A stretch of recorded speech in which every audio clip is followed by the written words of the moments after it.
बच्चों good morning. मैं Jayaprakash Tiwari, class 8 Hindi. यह भी जाने कर्मधारय और बहुब्रीहि समास में हम लोग आज अंतर पढ़ेंगे। कर्मधारय समास में पहला पद विशेषण और दूसरा पद विशेष्य होता है, जबकि बहुब्रीहि समास में तीसरा पद प्रधान होता है। समास विग्रह के द्वारा ही इनके अर्थ को हम स्पष्ट कर सकते हैं, अर्थ को स्पष्ट किया जा सकता है। जैसे समस्त पद और समास विग्रह आप देखेंगे, कर्मधारय समास का उदाहरण भी देखेंगे, बहुब्रीहि समास का उदाहरण भी आप देखेंगे। जैसे दिया है पीताम्बर, पीला है वस्त्र जिसका कर्मधारय समास, पीला है वस्त्र जिसका अर्थात विष्णु बहुब्रीहि समास। नीलकंठ, नीला है जो कंठ समास विग्रह की दृष्टि से कर्मधारय समास है, और वहीं नीला है कंठ जिसका अर्थात शंकर, तो बहुब्रीहि समास हो जा रहा है। महादेव, महान है जो देव कर्मधारय और महान है जो अर्थात शंकर बहुब्रीहि। श्वेतांबरी, श्वेत हैं जो वस्त्र अंबर कर्मधारय और श्वेत हैं अंबर जिसका अर्थात सरस्वती बहुब्रीहि। अब द्विग और बहुब्रीहि समास में अंतर आप देखिए। द्विग समास में पहला पद संख्यावाची विशेषण होता है तथा समस्त पद विग्रह की भांति पद समूह का बोध कराते हैं, जबकि बहुब्रीहि समास में अन्य पद प्रधान होता है। समस्त पद द्विग समास और बहुब्रीहि समास के उदाहरण के द्वारा देखिए। दशानन, 10 आननों का समूह द्विग समास हो गया। 10 है आनंद जिसके अर्थात रावण बहुब्रीहि समास हो गया। चतुर्भुज, 4 भुजाओं का समूह द्विग समास हो गया। वही 4 हैं भुजाएं जिसके अर्थात विष्णु बहुब्रीहि समास हो गया। त्रिनेत्र, 3 नेत्रों का समूह द्विग समास हो गया। 3 है नेत्र जिसके अर्थात शंकर बहुब्रीहि समास हो गया। तिरंगा, 3 रंगों का समूह द्विग समास, और 3 रंग हैं जिसके अर्थात भारतीय ध्वज बहुब्रीहि समास।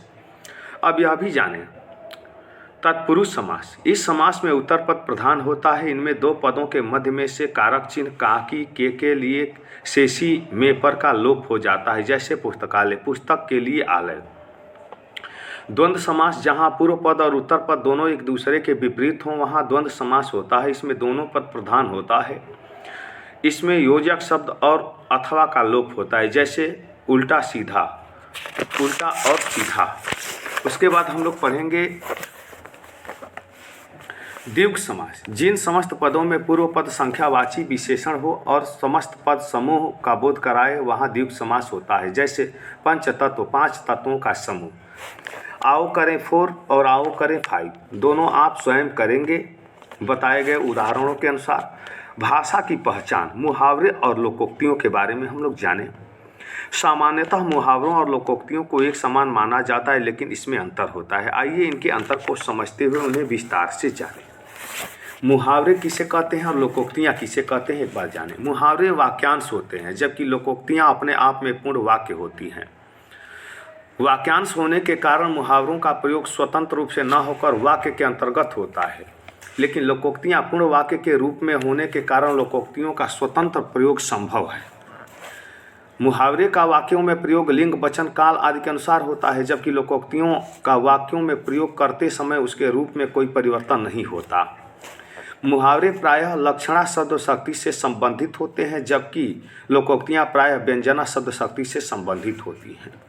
मुहावरों का प्रयोग सदैव किसी प्रसंग अथवा परिस्थिति के लिए होता है, जबकि लोकोक्तियाँ जीवन के भोगे हुए यथार्थ को उजागर करती हैं।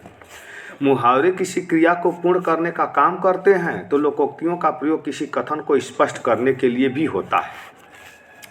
मुहावरे अतिशयोक्तिपूर्ण नहीं होते, जबकि लोकोक्तियाँ प्रायः अतिशयोक्तियाँ बन जाती हैं। अब मुहावरा देखिए। मुहावरे शब्द का शाब्दिक अर्थ है अभ्यास या बात। जो वाक्यांश अपने सामान्य अर्थ को छोड़कर किसी विशेष अर्थ को प्रकट करते हैं उन्हें मुहावरा कहते हैं। कुछ प्रचलित मुहावरे इस प्रकार हैं। मुहावरे, अक्ल पर पत्थर पड़ना, इसका अर्थ होता है बुद्धि का भ्रष्ट होना। वाक्य प्रयोग देखिए। नवीन की अक्ल पर पत्थर पड़ गए हैं, इसलिए वह परीक्षा की तैयारी करने की बजाय हमेशा इधर उधर घूमता रहता है। अंग अंग मुस्काना, बहुत प्रसन्न होना। पास होने की खुशी में आज तो सौरभ का अंग अंग मुस्कुरा रहा है। इधर उधर की हाँकना, बहुत गप्पे मारना। रंजन की बात पर कोई विश्वास नहीं करता, क्योंकि वह हमेशा इधर उधर की बातें करता रहता है। अब घोड़े बेचकर सोना, गहरी नींद में सोना, गहरी नींद सोना। रामलाल की सारी फसल जलकर खाक हो गई और वह अपने घर में घोड़े बेचकर सो रहा है। दुम दबाकर भागना, डर कर भाग जाना। पुलिस को देखकर चोर दुम दबाकर भाग गया। अन्य मुहावरे आप देखेंगे कीचड़ उछालना, दोषारोपण करना इसका अर्थ होगा सिर पर चढ़ना, प्यार के कारण बहुत ढीठ हो जाना, पत्थर की लकीर, दृढ़ निश्चय या निर्णयी होना, चादर तान कर सोना, निश्चिंत होकर सोना, फूला न समाना, अति प्रसन्न होना, जहर की पुड़िया अत्यधिक हानिकारक होना, हाथ फैलाना, भीख मांगना, रोंगटे खड़े होना, भयभीत हो जाना, मुंह मीठा करना, प्रसन्न होकर कोई चीज़ खिलाना, पहाड़ टूट पड़ना, कोई आफत आ जाना, रोड़ा अटकाना, बाधा डालना, हक्का बक्का रह जाना, हैरान रह जाना, घाव हरा होना, भूला दुख याद आ जाना, एक आंख न बहाना, बिल्कुल अच्छा न लगना, अगर मगर करना, बहाने करना। प्यारे बच्चों, अब हम अगले वीडियो में लोकोक्तियों के बारे में पढ़ेंगे। धन्यवाद।